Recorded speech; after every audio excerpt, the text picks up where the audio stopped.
आप सोच रहे होंगे कि मैं क्या कर रहा हूं। मैं युद्ध की तैयारी कर रहा हूं। वही युद्ध जो ज्वालामुखी की भांति कभी भी फट सकता है। युद्ध वही जीतता है जो युद्ध में व्यतीत होने वाले समय से अधिक समय युद्ध की तैयारी में लगाए। जो योद्धा अभ्यास क्षेत्र में जितना अधिक समय देगा, रणभूमि में उतना ही कम रक्त बहेगा।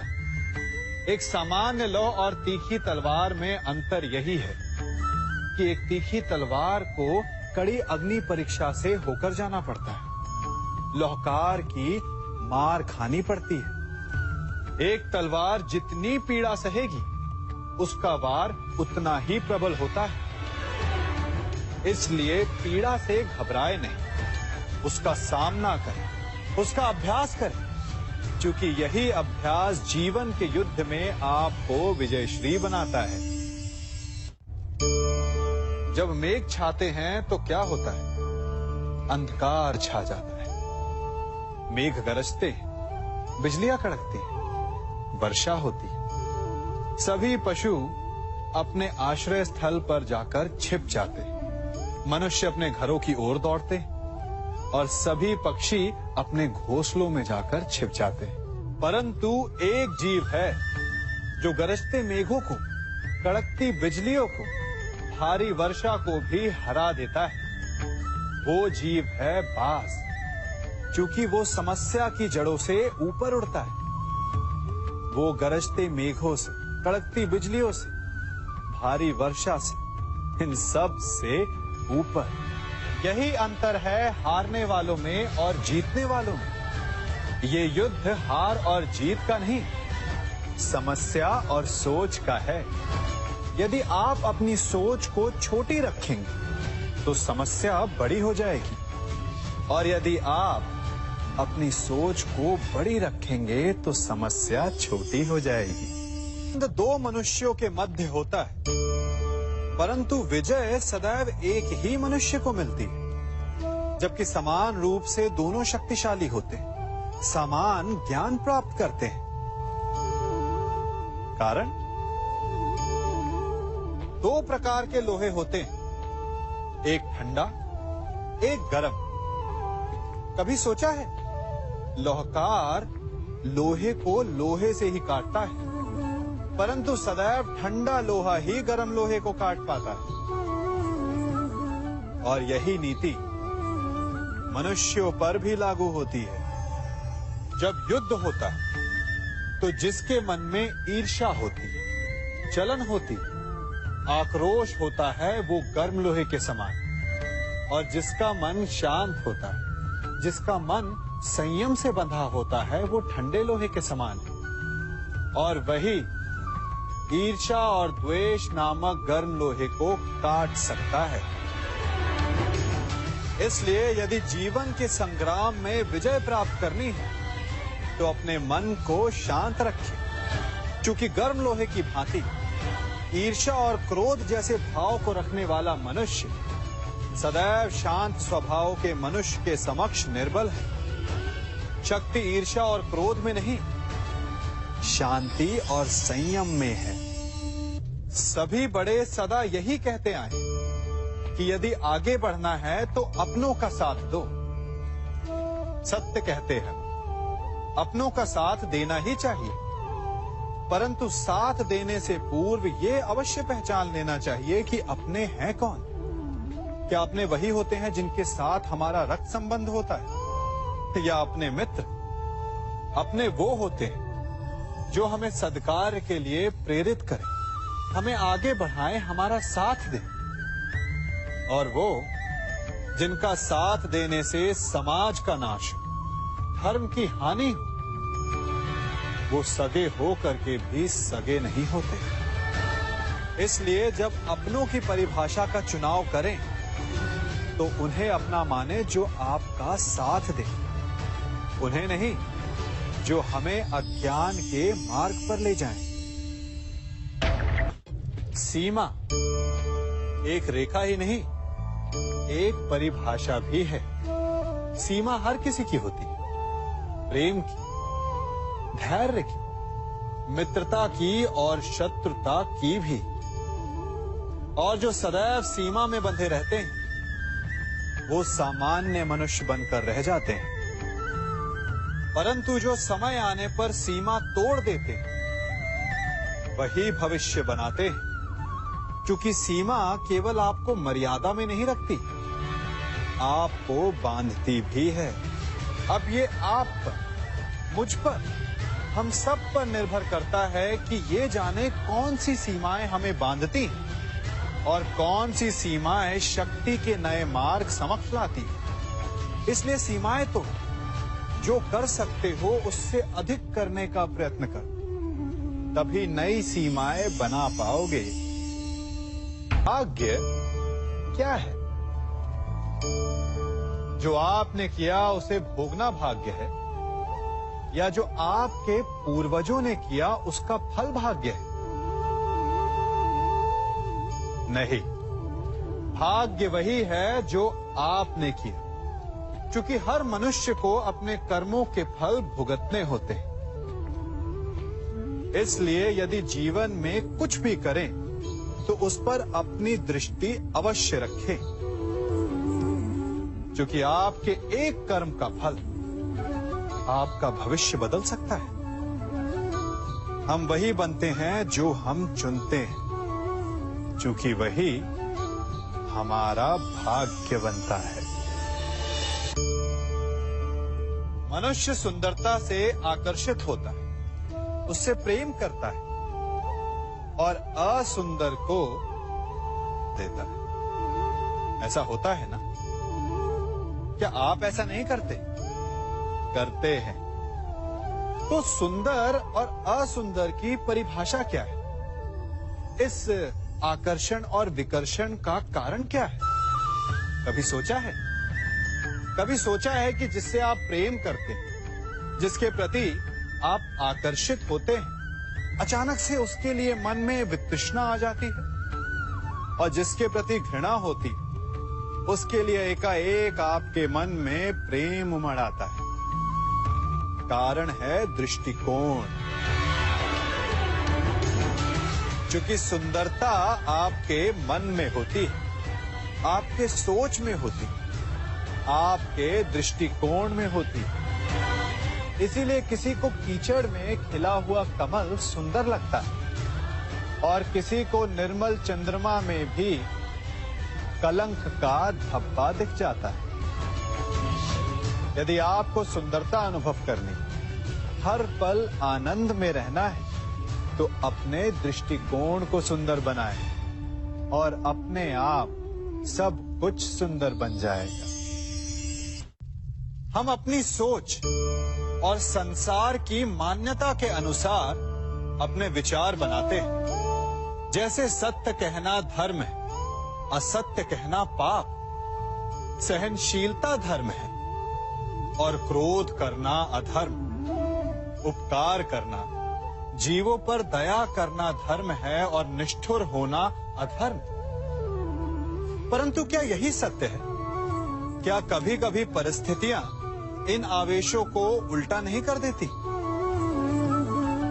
करती हैं। यदि इस संसार में कुछ धर्म है, कुछ पुण्य है, कुछ महान है, तो परिस्थिति के अनुसार चलना। जटायु स्मरण है आप सबको, वो जिन्होंने रावण पर क्रोध किया था, उस पर आक्रमण किया था। उस समय जटायु का क्रोध पाप नहीं था, धर्म था। इसीलिए अंत में उन्हें भगवान राम की गोद मिली। और कुछ ऐसे भी होते हैं जो धर्म को सहनशीलता समझकर हर अन्याय को सहते हैं और अंत में वो बाणों की शैया पाते हैं। यदि कोई पशु या व्यक्ति अकारण आक्रमण करके किसी निर्दोष के प्राण लेने की चेष्टा करे, तो उसके रक्षा हेतु उसका वध कर देना पाप नहीं, समय की मांग है। क्योंकि आक्रमण भी आत्मरक्षण ही है। यदि किसी दुष्ट की सहायता करने से सामान्य मनुष्य को कष्ट पहुंचे, पीड़ा पहुंचे, तो उसे सहायता ना देना ही धर्म है। अकारण क्रोध अस्वीकार्य है, परंतु यदि क्रोध से कुछ शुभ हो, पाप बाहुभीत हो, तो क्रोध और दंड भी धर्म ही है। संसार का सबसे बड़ा पाप क्या है? असत्य बोलना, हत्या कर देना, चोरी करना या किसी का अपमान करना। संसार का सबसे बड़ा पाप है किसी निर्बल को सताना, और संसार का सबसे बड़ा दंड भी उस निर्बल के मुख से निकली हाय है। आप देख रहे हैं मैं क्या कर रहा हूं? मैं लौह पिघला रहा हूं, और ये लौह पिघलता है इस चमड़ी की बनी धूनकी से निकली हवा से। तनिक सोचिए, एक मृत पशु की खाल से बनी धूनकी इतने कठोर लोहे को भस्म कर सकती। ठीक उसी प्रकार आप चाहे जितने भी शक्तिशाली क्यों ना हो, यदि आपने किसी निर्दोष, किसी निर्बल को सताया, तो उसके मन से निकली हाय और उसका श्राप आपके जीवन को भस्म कर सकता है। स्वर्ण सज्जन पुरुष और परोपकारी मनुष्यों की गति एक समान होती है। यदि स्वर्ण टूट जाए तो उसे गर्म करो, ताप दो, पिघल कर वो फिर से जुड़ जाता है। ठीक उसी प्रकार मतभेद होने के पश्चात भी एक सज्जन पुरुष और महान पुरुष फिर से मित्र बन जाते हैं। परंतु दुर्जन दुष्ट माटी से बने लोग उस पके हुए मटके के समान होते हैं कि जिनमें यदि एक बार दरार आ जाए तो वो स्वयं ही स्वयं का सर्वनाश कर लेते हैं। इसलिए मित्रता केवल सज्जनों से ही करें ताकि मतभेद ना हो। दुष्टों का समूह अपना नाश स्वयं ही कर लेता है। यदि कोयले की खान में जाओ तो चाहे जितनी भी सावधानी बरतो, अपने वस्त्रों पर कालिख लग ही जाती है। इसलिए दुष्ट मित्रों से सावधान। सज्जन शत्रु प्रत्येक परिस्थिति में श्रेष्ठ है। प्रत्येक मनुष्य सफलता पाने के लिए कार्य करता है। कुछ सफल होते हैं, कुछ नहीं होते, और जो सफल नहीं होते वो सदा अपनी असफलता का कारण या तो अपनी परिस्थितियों को बताते हैं या अपने सहयोगियों को दोषी ठहराते हैं। परंतु क्या वास्तविकता में ऐसा ही होता है? क्या कोई परिस्थिति या कोई व्यक्ति किसी की असफलता का कारण बन सकते हैं? उत्तर हाँ भी है और ना भी। कैसे? आप इस तितली को देख रहे हैं? आपने एक मक्खी को भी देखा होगा। प्रकृति ने दोनों को समान गुण दिए हैं रस पान करने का। एक तितली फूलों पर जाकर उसका रस लेती और इस अवस्था में नए फूल खिलने की व्यवस्था भी करती है, और मक्खी घाव पर बैठती है, घाव को सड़ाती है और रोग भी फैलाती है। यदि इसमें किसी बात का अंतर है तो केवल सोच का।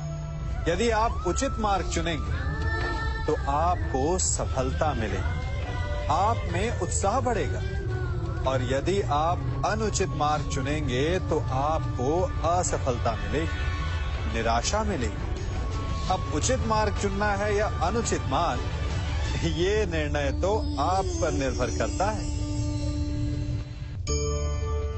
मनुष्य सदा भला बुरा, खरा खोटा, सत्य असत्य की बातें करता है। सत्य को अच्छा मानता है और असत्य को बुरा। परंतु क्या आपने कभी ये सोचा है कि प्रत्येक वस्तु, प्रत्येक भाव का एक महत्व होता है? दोनों ही एक दूसरे के पूरक होते हैं। यदि काला रंग नहीं होगा तो क्या श्वेत रंग की आभा का अनुभव होगा? यदि असत्य नहीं होगा तो क्या सत्य के महत्ता का ज्ञान होगा? यदि बुरा नहीं होगा तो क्या भले पर आपको विश्वास होगा? कुछ महत्वपूर्ण है तो दोनों के मध्य का संतुलन। बुरी से बुरी वस्तु, समय या भाव, कोई ना कोई स्वयं में शुभ छिपाए रखती है। कभी काले गरजते मेघों को देखा है? उसके किनारे भी एक स्वर्णिम आभा होती है। उसी प्रकार यदि आपके जीवन में बुरा समय आए तो आपको अपने सच्चे मित्रों की पहचान हो जाती है। तो बुरे समय में निराश ना हो, उसमें भी कुछ शुभ खोजने का प्रयास करें और धीरे धीरे सब कुछ आपके जीवन में स्वतः शुभ हो जाएगा। संसार में सबसे महत्वपूर्ण क्या है? दृष्टि या दृष्टिकोण, समझ या सोच? सामान्यतः मनुष्य की दृष्टि और सोच में अधिकतर वो वस्तु, वो घटनाएं, वो भाव श्रेष्ठ हैं जो हमें आनंद दे, और जो हमें आनंद नहीं देते उन्हें हम दुखदाई मान लेते हैं। परंतु दृष्टिकोण और सोच को यदि एक भिन्न कोण से देखें तो परिस्थितियां भिन्न सिद्ध हो सकती हैं। जिस प्रकार भीषण गर्मी हमें सुहाती नहीं, परंतु वही गर्मी सागर और नदियों के जल को वाष्पित करती है और हमें मनोरम वर्षा का आनंद देती है, उसी प्रकार भीषण परिश्रम के पश्चात हमें सफलता मिलती है। वर्षा के पश्चात हमें हमारा लक्ष्य मिलता है। तो सदा स्मरण रखिएगा कि दुख और पीड़ा से भागे नहीं, क्योंकि यही भविष्य में आने वाले सुख का मूल है। जब भी आपने यात्रा की होगी तो अवश्य अपने मार्ग के आसपास कुछ रिक्त स्थान देखे होंगे, कुछ खेत देखे होंगे, कोई ना कोई भूमि का टुकड़ा अवश्य देखा होगा। कुछ स्थान ऐसे होते हैं जहां पेड़ लगे होते हैं, जहां माली बड़े प्रेम से उन्हें बोता है, उन्हें सींचता है। और कुछ स्थान ऐसे भी होते हैं जहां बिना माली के खरपतवार उग जाते हैं, कुछ अन्य पौधे उग जाते हैं। माली द्वारा उगाए वृक्ष हमें ठंडी छाया देते हैं, हमें फल देते हैं, ईंधन के लिए लकड़ियां देते हैं। और बिना परिश्रम के उपजित खरपतवार यदि कुछ करते हैं तो ये कि वो भूमि को बंजर बनाते हैं। हमारा मन भी रिक्त भूमि की भांति होता है। यदि अपने परिश्रम से उसमें सुविचारों के बीज डालोगे तो फलदायक विचार उपजेंगे, और यदि उसे रिक्त छोड़ दिया तो खरपतवार की भांति अनुपयोगी विचार आपके मन को अपना घर बना लेंगे, आपके मन को मैला कर देंगे, उसे बंजर कर देंगे। अब निर्णय आपका है कि आपको सुविचार देने वाला मन चाहिए या कुंठा देने वाला। जल प्रकृति को इस संसार की सबसे अनूठी देन है। वो महासागर में भी मिलता है और मीठे तालाब में भी, वो पवित्र गंगा में भी होता है और दुर्गंध आती नाली में भी। हम तालाब और नदी को सम्मान इसलिए देते हैं क्योंकि उसका मीठा जल हमारी प्यास बुझाता है। परंतु सागर का जल पीने योग्य नहीं होता, इसीलिए कभी कभी हम उसे उतना महत्व नहीं देते और नाली के जल को हम हे दृष्टि से देखते हैं। तो क्या ये उचित है?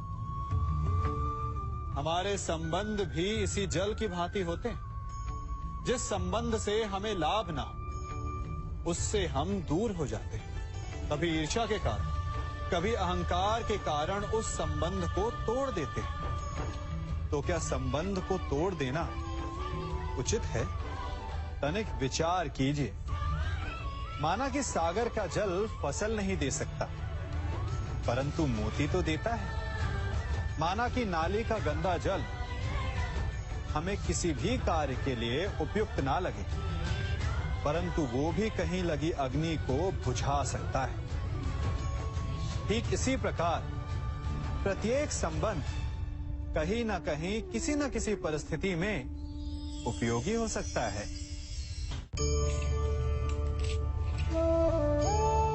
बड़ी विकट समस्या है। मुझे स्मरण ही नहीं हो रहा कि इस गुच्छे की कौन सी चाबी इस ताले को खोलेगी। बड़ी देर से प्रयास कर रहा हूं, परंतु ये ताला खुल ही नहीं रहा।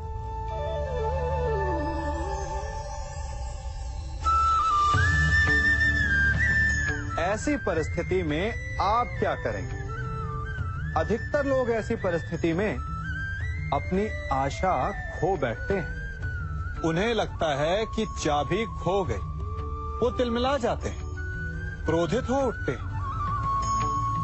परंतु उस समय धैर्य रखें तो गुच्छे की अंतिम चाबी ताला खोल सकती है।